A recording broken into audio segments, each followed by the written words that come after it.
3 reasons why God isolates the chosen ones. Isolation means different things to different people in different situations. However, according to the Bible, God isolates people to set them apart.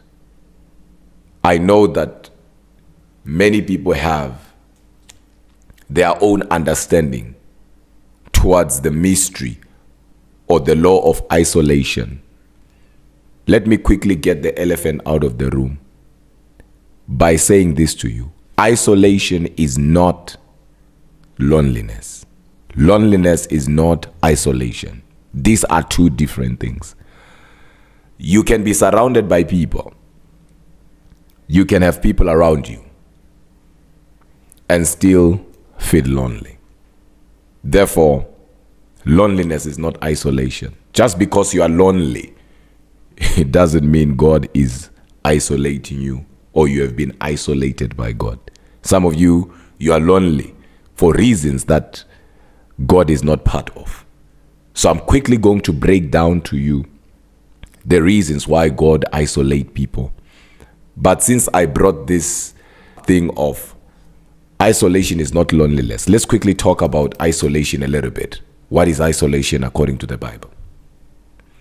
When you read the book of Genesis chapter 12, verses 1 to 3, God calls Father Abraham and he says, I want you to come out of your father's country. I want you to come out of your father's nation. He then attaches a reason to why he's calling Abraham out in verses 2. He says, I want to bless you. I want to make out of you a great nation. He then goes further and say, and I want to make your name great. I want you to pay attention to the things that God says in verse 2. It then tells you and I that isolation is the mother of greatness. Great names are constructed in isolation. So isolation is not punishment, where you get people feeling like God is punishing them by isolating them. If you are chosen or one way you are called by God, I want you to pay attention to what I'm going to say, because this will unlock that which God has put in you and bring peace even in the midst of confusion in your life. So the first reason why God isolates people is to prepare people, because the word isolation means to be set apart, to be separated. So God separates people to prepare them. One thing about God is that God does not take chances. You cannot be used by God accidentally, meaning you cannot be used by God and God does not know he's using you. Hence, anybody that God is going to use, God will prepare that person. And that is because God cannot assign and put somebody on an assignment who he himself has not prepared. I'll give a couple of scriptures so you'll understand what I'm saying. When you look at the life of David, David was anointed at the age of 15, but became a king at the age of 30. Why? Because the 15 years that he was not a king, God was preparing him. And that is because if you are going to represent God one way or the other, God will have to make sure that you are equipped, that you are prepared. So isolation is a season of preparation, because every gift that a person has a date of birth. Let me quickly break that one down. No one gets born today and immediately they know what they are born for. Nobody gets born today and immediately they know why they are here. It is in isolation that God is going to reveal your gift to you. So we call that a stage where your gift is birthed. So there are 3 stages to it, right? So the first stage is where your gift is birthed. This is where you become aware. So isolation plays a very important role in you being aware of what you carry. So God has to prepare you, but in order for him to do that, he has to separate you. That was too deep. He has to prepare you. So I'm isolated, not because I've been rejected by God. I'm isolated because I'm being prepared by God. The second reason why God isolates the chosen ones is because God wants to capacitate the chosen one. One thing about God is whenever he calls men, he does not immediately after calling men commission men. He calls men, he colleges men, he then commissions men. And it is in the colleging that God will capacitate the chosen ones. And how does he do it? He will do it by isolating the chosen one. So it is not a punishment. Like I said, you are being capacitated. David was anointed, I said it and I'll say it again, at the age of 15, became a king at the age of 30. What was he doing for these 15 years? He was being capacitated. That's why it was easy for him to look at Goliath and say, who is this uncircumcised Philistine? It is because the man was capacitated behind the scene. And when he showed up in public, he was ready. He knew who he was. He knew who his God was. And when they asked him, how are you going to do this? He gives testimonies that nobody knows about. He says, whilst I was looking after my father's sheep, a bear came, took one of the sheep. When I went after the bear, Mambara scattered the bear, took back the sheep. And another time a lion came, took one of the sheep. Zachariah scattered the lion and took back the sheep. These are testimonies and these are encounters that nobody knows about. But he himself knows about them. So when God now capacitates the chosen ones, this is where they start having different encounters. I'll give another example. In the book of Genesis chapter 32 and you read verse 24, you realize that when Jacob met with the angel of the Lord, rather wrestled with the angel of the Lord, he was alone. Jacob was not a lonely man. He had wives, he had servants, he had children. But when he had the encounter that he had, he was alone. And that is because there are certain encounters you will never have as long as you are too much everywhere, as long as you are too much in the public. You will never have certain encounters. Certain encounters, God will cause you to be isolated to have them. That's why we say, if you want to have divine encounters, master the law and know the law of isolation. Once you understand the mystery of isolation, you will embrace that mystery.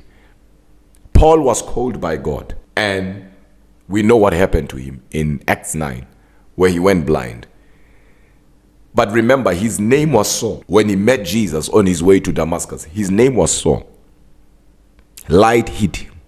He became blind. For 3 days, he was isolated. But when he came out, he was no longer Saul. He was Paul. And that is because you can't be isolated by God and come out the same.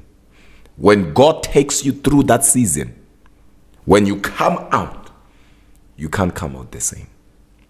God himself will have capacitated you because he knows that that which he has put in you, you did not put it in yourself. And you did not choose yourself. He chose you. So God will give it the backing it needs, so that even when the challenges of life will try to fight it, that which is inside of you will be able to stand the test of time and will be able to stand against anything that will come against it. So it is important for you to understand that it's not that God is punishing you. It's not that God is hating you.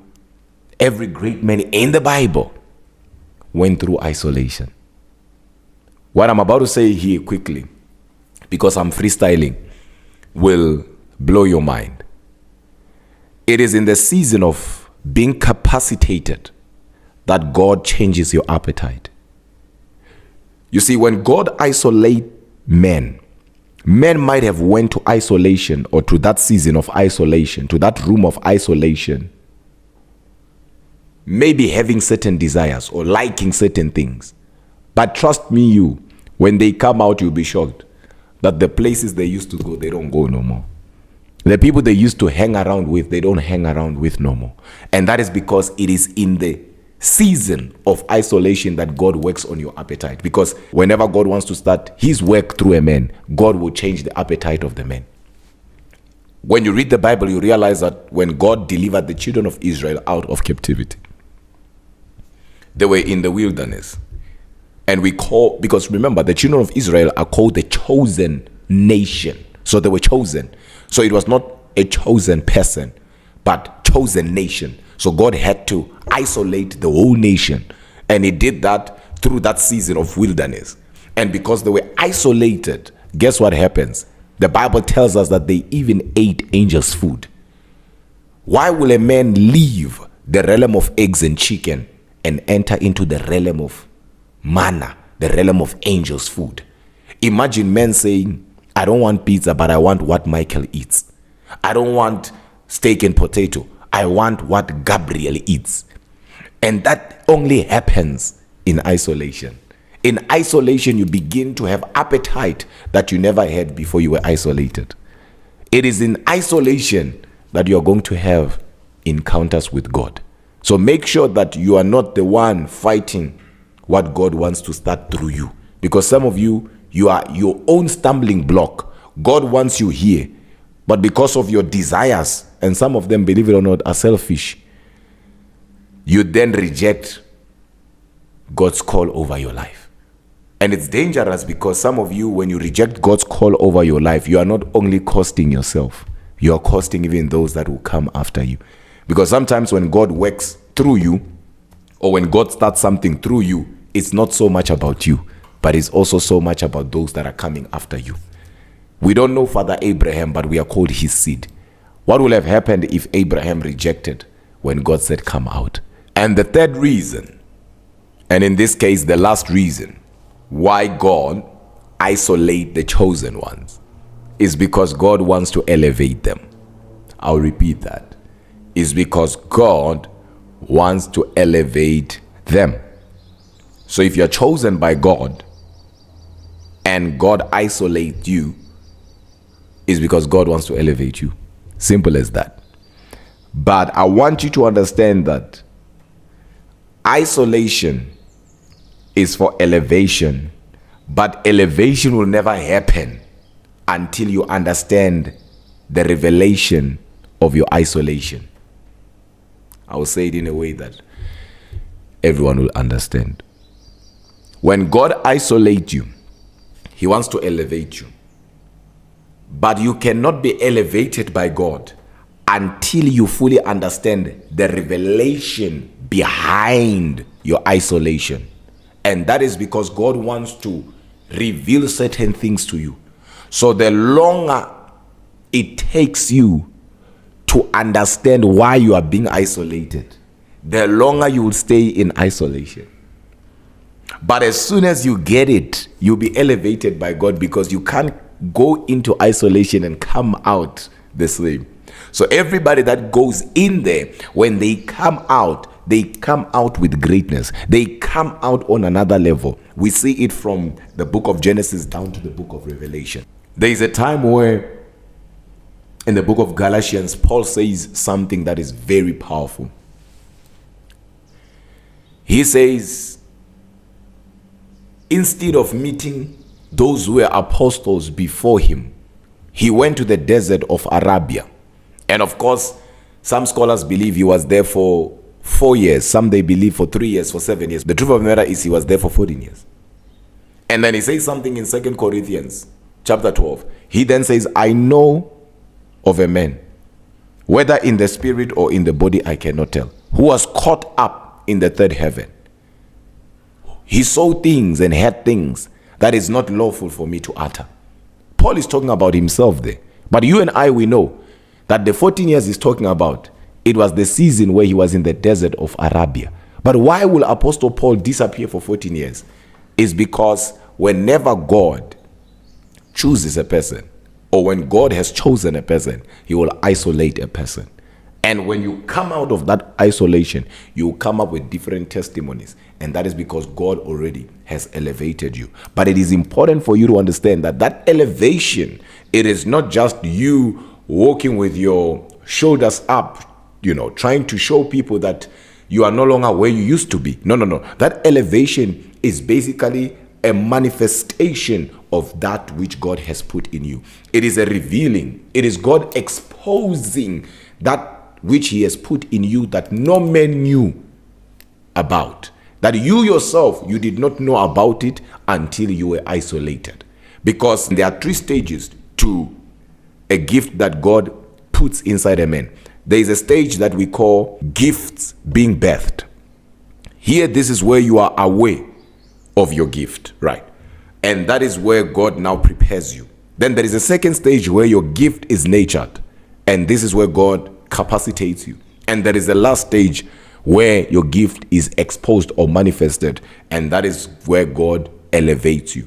So it is important that when God isolates you, you don't take it as a rejection. And some of you are experiencing rejection from people because you are in a season of isolation. Because people think isolation is to be in the mountain. No. You can be in your own house, you can still go to work, yet you're isolated. And a double confirmation to that is when now you no longer fit in. You try to fit in, you don't fit in no more. You start losing appetite. You start not liking certain things that you used to like. People now go MIA on you. You try your best, but nobody's available. God does not have to take you to the mountain to isolate you. He just shuts all the doors around you. And you want to enter here, you can't enter. You want to enter here, you can't enter. You are in a season of isolation. And of course, I want to talk about something that I believe is powerful, especially for the chosen ones. How to know the area of my specialization. Because you can be chosen by God, but how do you know this is what God has chosen me for? If you'd like me to teach about that, and you'll want me to teach about that, comment and put it on the comment section and say part